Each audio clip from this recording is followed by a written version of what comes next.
Hello everyone, this is Warhawk Beyond 2040 and welcome to another edition of the Jazz Albums Review Series.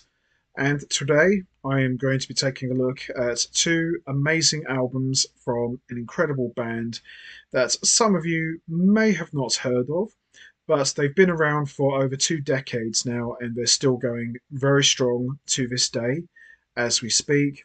And I've had the great pleasure of seeing this band many times live. They're fantastic individually, they're all great players, and together they are a great live band.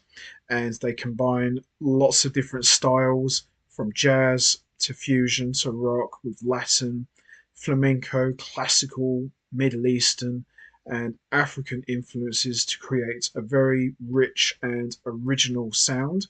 And their sound is very similar to Acoustic Alchemy, but just a little bit more expanded. Whereas Acoustic Alchemy have more become like a smooth jazz band in recent years, this band in particular stays more true to that traditional sound that Acoustic Alchemy started out with, but they take it in different directions with lots of different influences, as I mentioned. And I have had the great honor of getting to know this band off stage for the past year. And aside from being incredible musicians, they're a great bunch of guys and they're all amazing human beings, in my opinion. And the band that I'm talking about is, of course, the one and only DB-Infusion. Now, DB-Infusion is the band that came from the brainchild of guitarist Danny Berdichevsky, and throughout DB-Infusion's career as a band, they've had a couple of lineup changes. The original lineup was a quintet that featured bassist Rob Statham and percussionist Steve Stephenson, who sadly passed away in 2004. And you've got the current quartet incarnation, which for me is the classic DB-Infusion lineup, comprised of Danny Berdichevsky, keyboardist Gonzalo Carerra, drummer Ollie Usiskin, and bassist Lakis Economu. And DB-Infusion have had some notable guest appearances from some of the biggest and most important names in music history, from Peter Banks of Yes to John Etheridge of Soft Machine to John Hackett, brother of legendary Genesis guitarist Steve Hackett, to Hugh McDowell of Electric Light Orchestra. You name it, some of the biggest and most important names have guested on DB-Infusion's albums. And the first time that I became aware of DB-Infusion was through my dad, who went to see DB-Infusion, who were a support act for legendary Dutch guitarist Jan Akkerman. And after many years of trying to catch these guys, I finally got to see DB-Infusion live in person, and I thought they were absolutely fantastic. And the playing, as I said, the musicianship, everything about them, boom, boom, boom. They are the whole package for what a band should be. They are just absolutely incredible. One of the best live bands I have ever seen, and they really know how to put on a great show. So for today's edition, I am going to be taking a look at DB-Infusion's short catalogue, which is a total of 2 albums. And as always, I'll be talking about each one individually, and I'll be choosing which one I think is the best one. Not an easy challenge when you've only got 2 albums, but I think what people will come to appreciate about DB-Infusion is the quality of the music. You really get the sense that these guys work really hard to produce the best album possible.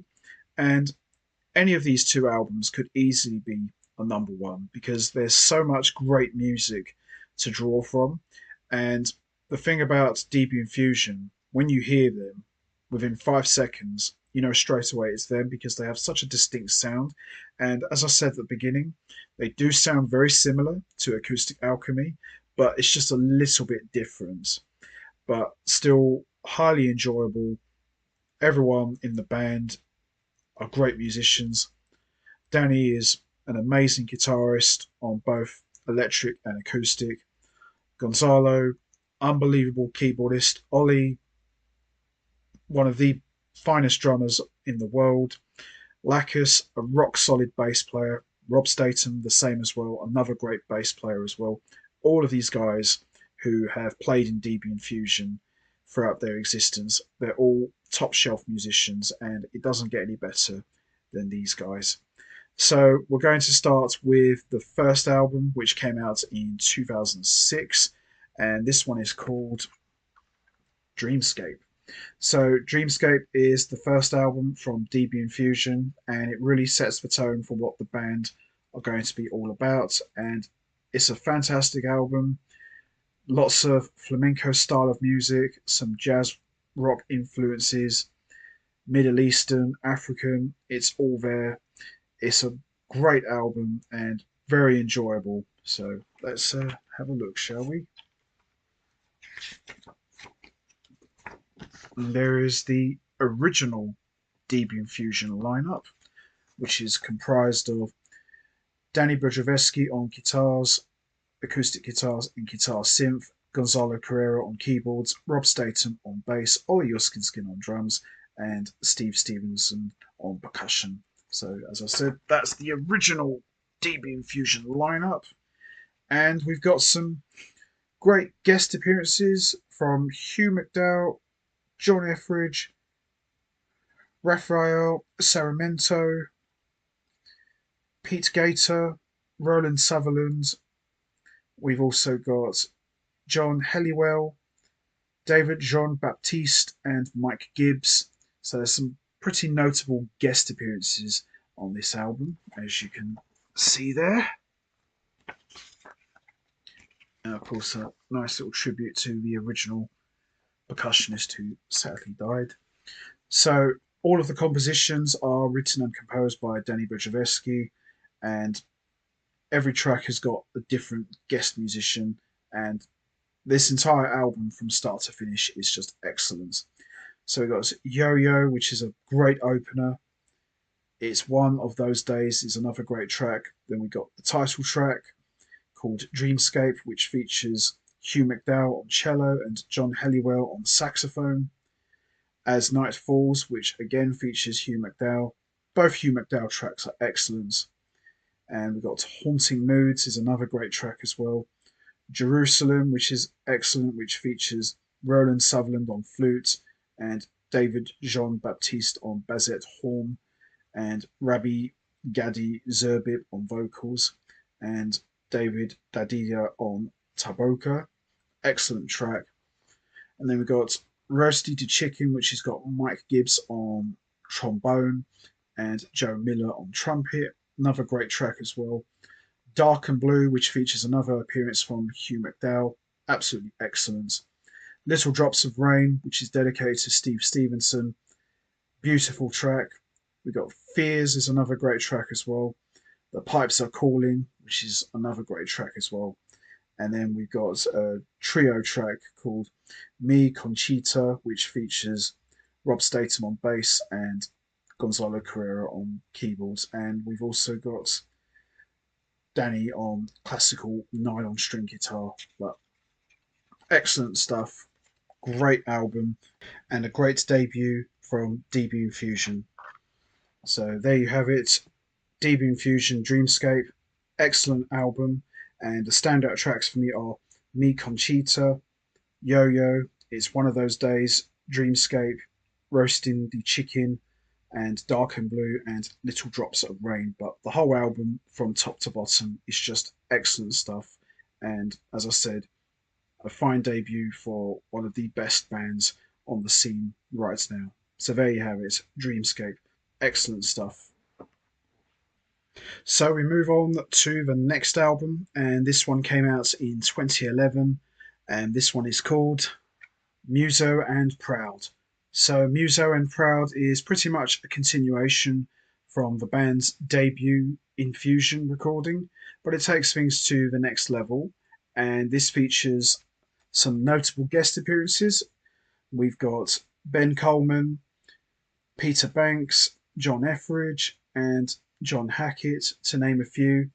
And we've got Rob Statham playing bass on one half of the album, and we've also got Lakis Economu playing on the other half. So we've pretty much got two bass players switching bass duties on this album, and both guys sound incredible. Gonzalo Carerra, incredible as always on keyboards. Ollie Usiskin is just dynamite on the drums, and we've got Danny Berdichevsky playing electric and acoustic guitars and guitar synthesizer. He's just all over this album. And we've got the late great Steve Stephenson on percussion, who just brings so much fire to the music. And we've got Flight of the Bumblebee, which is an arrangement by Danny Berdichevsky, which is his reworking of Flight of the Bumblebee, which is excellent. Ocean's House is another great track. We got Asturias, which is an original by Isaac Albeniz, which is excellent. John Coltrane's iconic Giant Steps, which is great, which has got John Etheridge playing second guitar with a great guitar solo. The River, another great track as well, which has got Ben Coleman on violin and Hugh McDowell on cello. Zamba is another great track, which we got John Hackett on flute, and we got the Caper and Washington Standard on Green Dolphin Street, which is tremendous.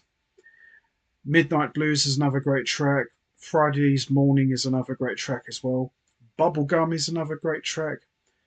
La Barbarossa is excellent, and Time and Again, another great track as well. But the entire album from top to bottom is just excellent and equally as good as the first album. So standout tracks for me are Flight of the Bumblebee, Giant Steps, On Green Dolphin Street, Friday's Morning, Bubblegum, and Time and Again, and Ocean's House. But all of these tracks from start to finish is excellent, and I've had the great pleasure of listening to these tracks performed live, and they sound even better. And for me, a great follow up to Dreamscape, in my opinion. So there you have it.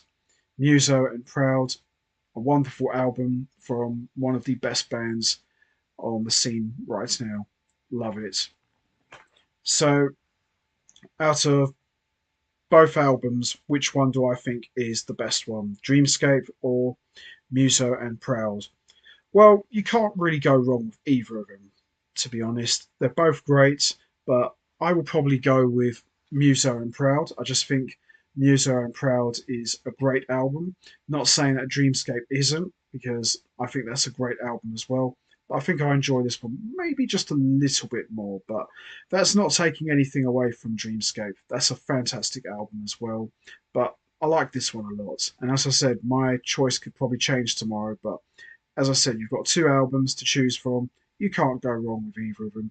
But I think this one is their best one, Muso and Proud. I just think it's a great album, and some of their iconic tracks are on this one, in my opinion. So there you have it, Muso and Proud, my favourite DB-Infusion album.